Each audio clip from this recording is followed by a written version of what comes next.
Hi Taurus, October 2023, ito na po ang inyong reading and let's start. Kuha lang tayo ng ilang messages para sa inyo. As usual, mensaheng gabay lamang po.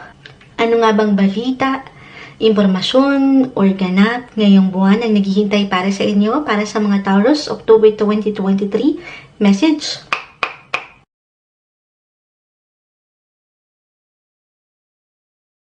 Four of Swords reverse and the Five of Swords. 4 and 5 of Swords. Both are in reverse, pero hindi naman po ibig sabihin kahit pa nakakuha tayo ng ilang reversal cards ay hindi na okay. Meron lang po yung kalakip na mensahe. Pero, Taurus, October 2023, andito pa rin yung pakikibaka. Ayan, paglaban sa buhay, trabaho, especially pagdating sa inyong everyday work routine, ano man itong inyong pinagkakabalahan, pinagkakakitaan, patuloy na magiging busy and productive ang buong ito. Okay, para sa ilan, maramdaman na parang ang bilis lang nitong October. Kumbaga, kasi sa dami ng narito, ayan, the Seven of Cups, this one is in reverse pa nga. Meaning, nakaka-overwhelm or overwhelming sa feeling yung ilang offer, opportunities, i-claim na natin yan bilang King of Pentacles ay katabing-katabi niya. Ilang gawain, responsibility, obligations in life, ang dami, nakakapagod, the Four of Swords ay narito. Okay, Taurus. So, maaaring magamit niyo lahat ng sektor pagdating sa inyong mga sarili, physically, mentally, emotionally, and even spiritually na rin. Sa dami ng gawain, isipin, nakakapagod. Pero, sabi ko nga, una pa lang, manlalaban, makikibaka, patuloy na lalaban sa buhay. Gaano man parang ang struggle nung ilang, nung ilang pwedeng ibato sa'yo ng buhay. Kasi nga, as I've mentioned, maaaring magamit nyo lahat. Yung inyong mga physical na aspeto, ang inyong mga isipan, ang inyong puso, ang iyong spiritual side, para dito rin sa ilang sektor ng buhay, pamilya, trabaho. Okay, so sana huwag nyo rin kakalimutan ngayong buwan yung kayo. Pakiramdaman nyo rin ang inyong mga sarili kung okay pa ba kayo. Okay, huwag lang din yes ng yes sa lahat ng gawaing ito. Take it easy, slow down, it's okay to pause. Kahit sa anumang paraan nyo ito, magpahinga, especially kung napagkukulang na kayo sa tulog. Guys, this is a general message po, hindi kailangan lahat makarelate. Just only take what resonates. Pero, ayun nga.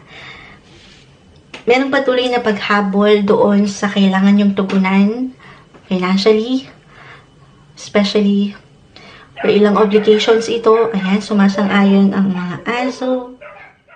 Or maybe, Taurus, isang message ito about your physical health or mental health. Hindi po isang medical advisor ang Moonchild.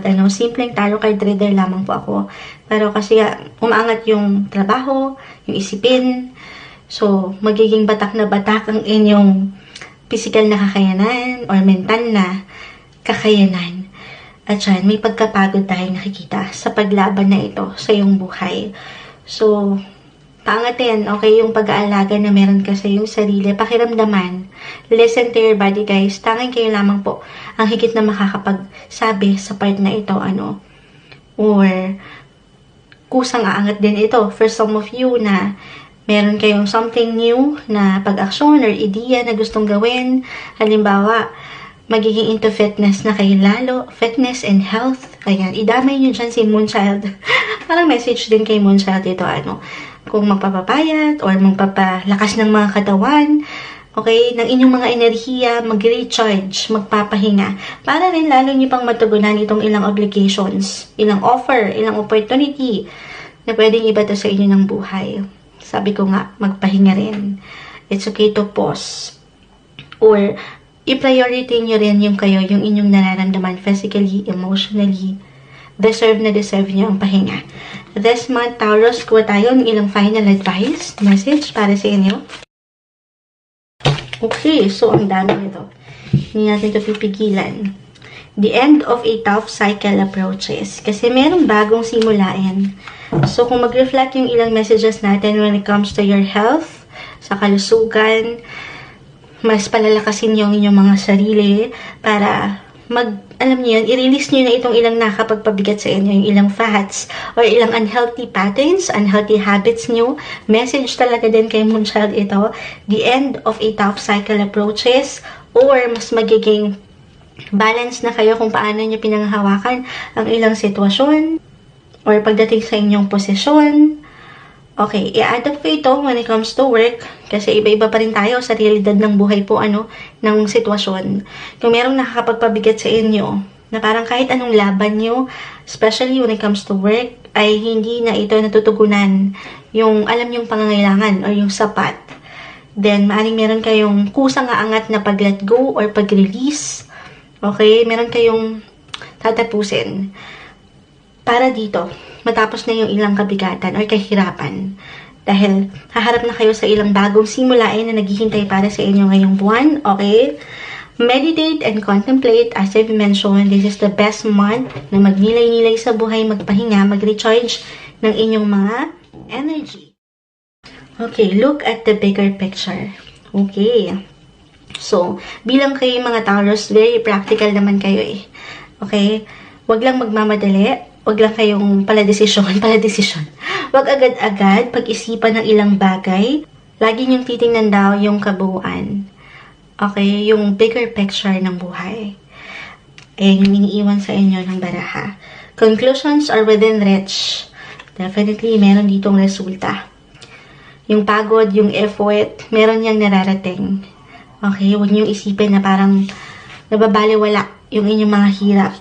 Gaano naman parang kabagal yung ilang proseso or progreso na inyong hinihintay. Your commitment is being tested, Taurus. Marahil dito sa ilang pagka-overwhelm niyo sa buhay. So, ano lang din, priority. Minsan, di ba, sa sobrang busy sa work, halimbawa, nakalimutan or maaaring may tendency na makalimutan niyo naman ng inyong kapareha, pamilya, or yung kayo. Okay? At dito natetest or parang magkakaroon ng challenge sa part mo kung paano higit mong mapanghawakan ng wasto at may balance ang ilan pang sektor ng life. Pero sa akin nakikita, sabi ko, mapanghawakan nyo ito one day at a time, Taurus. Hindi kailangan yes ng yes. Pakiramdaman ng ilang bagay. Your commitment is being tested. Take time to breathe out. Huminga rin ng makahinga dito sa ilang isipin na ito ng buhay. Take time to breathe out, meditate and contemplate. Surrender to the divine. Ayan naman. Yung ilang laban. Lalo pa, sabi ko nga kung parang itong laban na ito ay hindi na para sa'yo. Or kahit anong laban mo, parang talo ka pa rin. Especially kung mag-reflect yung ilang pakiramdam. Kahit sa simpleng pakiramdam lang ito na hindi na nito nasusustain or hindi na nagiging sapat, inaasahan mo or kailangan mo. Okay, hindi naman kailangan agad trabaho ito na tawag dito, mag-resign agad. Hindi naman ganoon. Tayo ay general message. Kahit sa mga simpleng bagay o pakiramdam lang ito na kailangan yung isurrender na. Isuko sa kanya.